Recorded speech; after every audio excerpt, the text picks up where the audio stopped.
baca Quran itu ada 4 yang bagus. Yang pertama adalah makharijul hurufnya fasih. Yang kedua adalah ilmu tajwidnya. Yang ketiga berirama. Kemudian yang keempat adalah nafasnya cukup.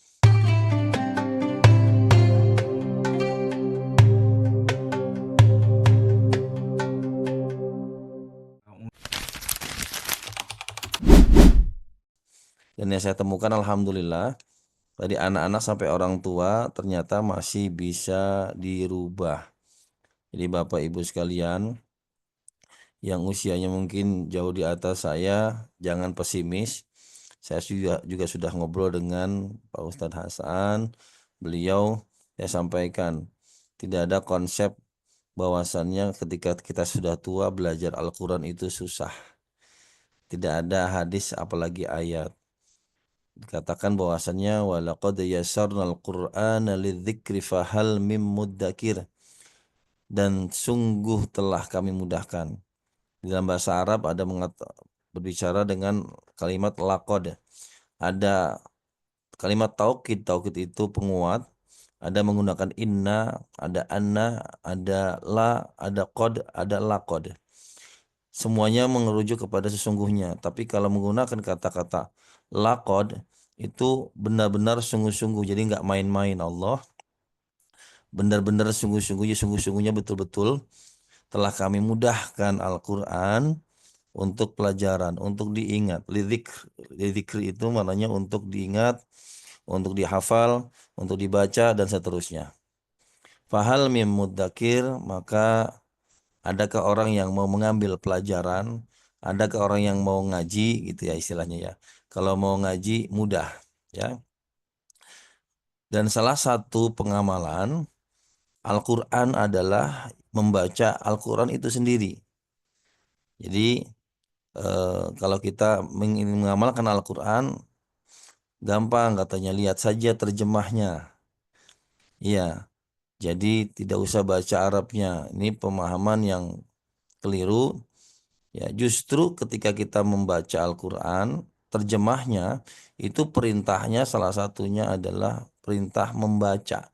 Bahkan awal Allah menurunkan wahyu kepada Rasulullah SAW adalah Iqra, bacalah, suruh baca.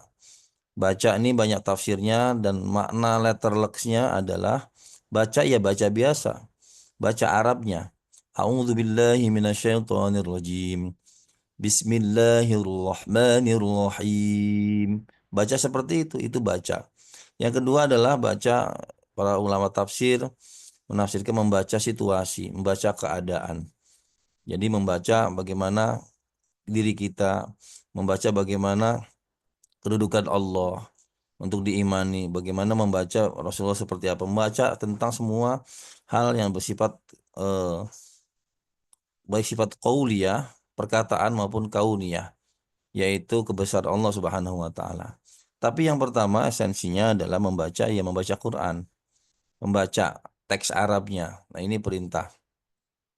Dan Rasulullah itu memotivasi kepada kita semua ketika kita membaca Al-Quran itu pahalanya man qara'a harfan min kitabillahi falahu hasanatun wal hasanatu bi asyri amsalihha. Barang siapa yang membaca Al-Quran satu huruf dari kitab Allah Al-Quran itu pahalanya adalah satu kebaikan berlipat 10 lipat kebaikan. Berlipat 10 lipat kebaikan. Aku tidak mengatakan kata Nabi alif lam mim itu satu huruf, tapi alif satu huruf, lam satu huruf, mim satu huruf. Jadi ketika kita membaca alif lam mim saja, itu pahalanya sudah 30 kebaikan. Bismillahirrahmanirrahim. Itu 19 huruf sama dengan 190 kebaikan. Dan betapa banyak huruf-huruf yang kita baca. Baca terjemah Al-Quran, tafsir Al-Quran, itu berpahala. Berpahala menuntut ilmu kebaikan, ilmu din, ilmu agama. Tetapi ketika kita membaca Al-Quran, berpahalanya beda. Pahalanya lebih daripada itu, yaitu per huruf. Ya, per huruf. Walaupun tak tahu maknanya. Nah, ini kehebatan umat Islam. Kita mempunyai kitab Al-Quran yang terus dibaca walaupun tak tahu maknanya, belum tahu maknanya, itu sudah agung, sudah berpahala yang luar biasa. Kemudian kalau kita mahir, apalagi kalau sudah mahir, al-mahirum bima'as safaratil kiramil bararah. Kalau mahir membaca Al-Quran, maka akan bersama malaikat yang mulia, masya Allah ya. Bahkan akan dijaga, wahafatumul malaikah, dijaga oleh para malaikat. Jadi orang yang lancar baca Quran, ya, ini kita belum ngomong terjemah, kita belum ngomong tafsir, sudah luar biasa. Apalagi tahu terjemah, apalagi tahu tafsirnya. Nah, oleh karena itu, bacaan-bacaan yang kita baca yang nanti itu menjadi syafaat kita, menjadi syafaat itu penolong di yaumil akhir, di hari kiamat nanti, yang dikumpulkan di pada masyar 50.000 tahun, matahari ada 1 mil itu 1,6 kilo.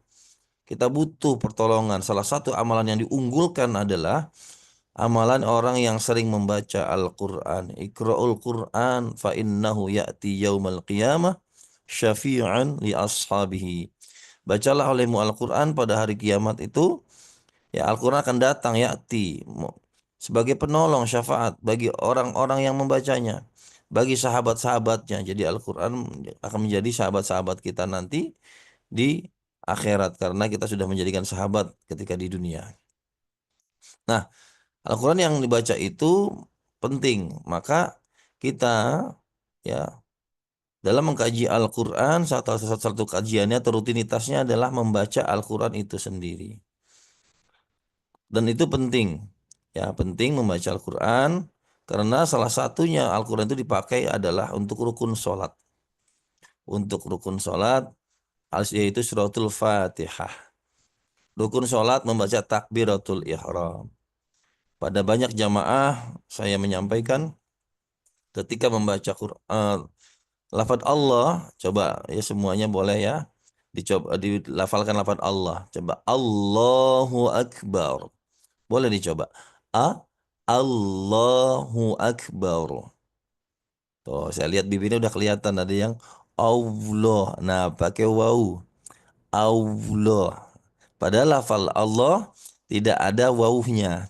Jadi A fathah langsung kepada lam.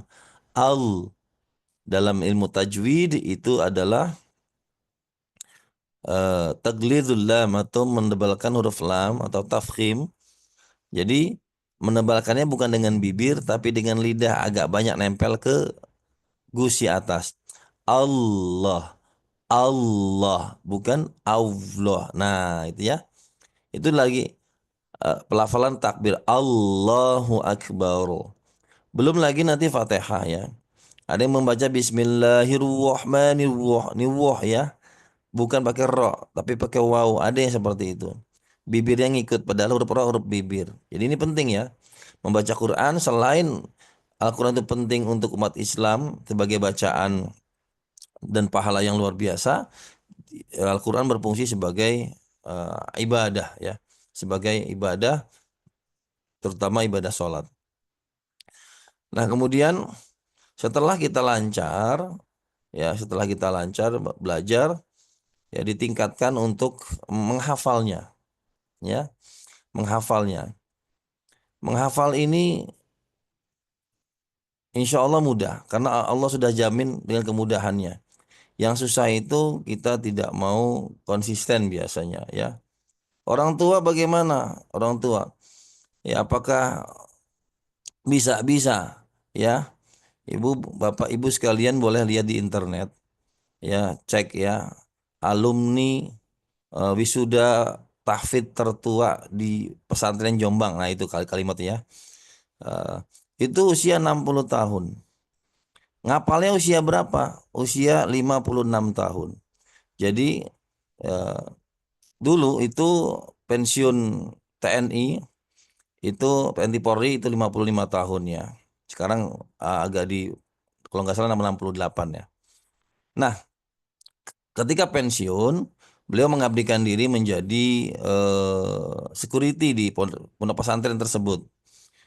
Ketika ngelihat santri-santri menghafal Quran, ya kan paling gampang jadi security yang jaga gerbang. Ya cuman buka gerbang aja. Jadi banyak nganggurnya. Karena banyak nganggurnya beliau mengabdikan diri melihat untuk menghafal Al-Quran karena suasananya pada penghafal Quran. Dicobalah dia menghafal Quran. Ya tidak sampai 5 tahun ya, 4 tahun. 4 tahun akhirnya hafal Quran 30 juz itu di wisuda menjadi santri tertua bahasanya. Mungkin masih ada itu ya di internet ya. Santri wisudawan tertua santri tahfidz pesantren Jombang. Ya kalau nggak salah pesantren namanya Manarul Quran MQ. Ini membuktikan bahwasannya Al-Quran masih bisa dihafal dengan mudah ya. Cuma kita saja seakan-akan merasa tua ya. Ya saya sering mendapati Ustadz saya udah tua lidahnya sudah kaku. Kata saya kalau lidahnya kaku ya nggak bisa ngomong. Lidah pasti lentur ya. Lidah nggak ada yang kaku. Kalau kaku nggak bisa ngomong. Betul nggak ya Bapak Ibu ya? Nggak ada yang lidah kaku. Lidah itu lentur. Kalau sudah kaku ya mungkin mati. Nggak bisa ngomong, nggak bisa makan ya. Nah, jadi itu hanya sugesti saja, sugesti merasa tua. Identik tua itu dengan lemah. Identik tua itu dengan apa? Lupaan. Identik tua itu dengan hal-hal yang melemahkan pokoknya. Itu tidak ketika itu ada di pikiran kita, maka semuanya akan menjadi negatif ya, akan menjadi lemah, betul-betul lemah. Kenapa? Sebenarnya itu hanya mental block saja.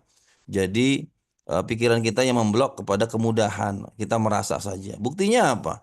Buktinya ya makannya masih nambah gitu ya. Ketika makannya enak tidak ngaku tua ya. Ketika ngaji baca Quran ngaku tua ya. Padahal indra indra perasa kita ya itu adalah salah satu organ. Otak juga organ ya. Ketika organ itu makan masih enak, saya sampai gitu. Ya seumur usia atau setua apapun, Bapak masih enak makan, masih bisa enak makan. Kalau masih enak makan, masih sehat, berarti otaknya pun masih sehat. Insya Allah masih bisa digunakan, gitu ya. Jadi itu. Jadi walaqad yassarnal Qur'ana lidzikr. Sungguh telah kami mudahkan Al-Quran untuk dihafal, untuk dipelajari. Kemudian ketika Al-Quran itu dihafal, namanya jarang hafal, tidak hafal-hafal, bersyukurlah. Saya ini bukan keluarga kori, bukan keluarga kiai apalagi ya. Bapak saya pedagang yang karena sering datang ke masjid dijadiin imam masjid gitu ya. Sering datang ke masjid. Pekerjaannya pedagang, pedagang sembako. Ibu saya orang penjahit gitu ya. Dan ketika saya ngaji dulu ingin menjadi suaranya bagus gitu, itu sering diledek ya. Sering diledek. Tapi saya nggak percaya masa Allah membedakan antara orang yang sungguh-sungguh sama yang orang yang tidak sungguh-sungguh. Akhirnya terus belajar. Alhamdulillah, alhamdulillah ya. Saya nggak pede ikut MTQ. Nah, ya walaupun suaranya sudah apa namanya sudah tahu irama begitu ya. Karena ternyata Allah mentakdirkan saya untuk membuat sesuatu metode. Jadi metode membaca Quran ya. Ini buku-buku saya. Ini ada jilid 1 ya. Metodenya namanya Bilqis. Singkatan dari bimbingan ilmu Al-Quran intensif ya. Ini sudah sampai negeri jiran sana, negeri Malaysia ya. Ini jilid 2. Nah, jadi jilid 2, kemudian ini jilid 3. Dan saya menemukan ternyata Alhamdulillah karena saya dulunya tidak bakat baca Quran, saya terus Allah ternyata mentakdirkan saya untuk menemukan sesuatu yang saya mengeksperimen diri saya sendiri. Oh ternyata begini. Jadi kesimpulannya saya menjadi objek eksperimen diri saya sendiri. Cukuplah saya yang lama, cukuplah yang saya merasa susah. Ketika ini sudah jadi metodenya, menjadi kemudahan-kemudahan bagi orang lainnya. Jadi pengalaman-pengalaman susah saya pasti sama dengan orang lain karena objeknya sama. Dan kemudian subjeknya juga sama manusia kan gitu. Objeknya Quran juga gitu.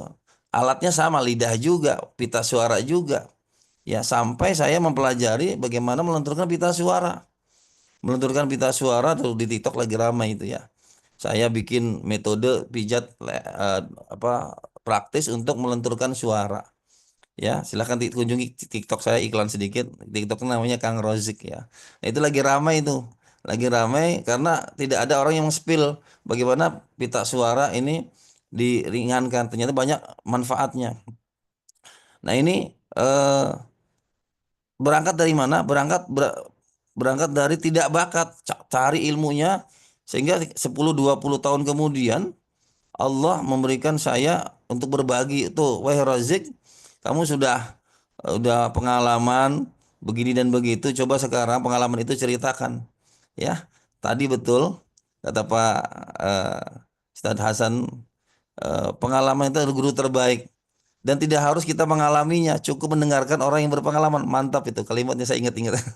Ya, kata kuncinya ya. Pengalaman itu guru terbaik, ya. Dan ketika kita ingin mendapatkan ilmu orang yang berpengalaman tadi, kita tidak harus berpengalaman, cukup mendengarkan orang yang punya pengalaman. Nah, itu cakep itu.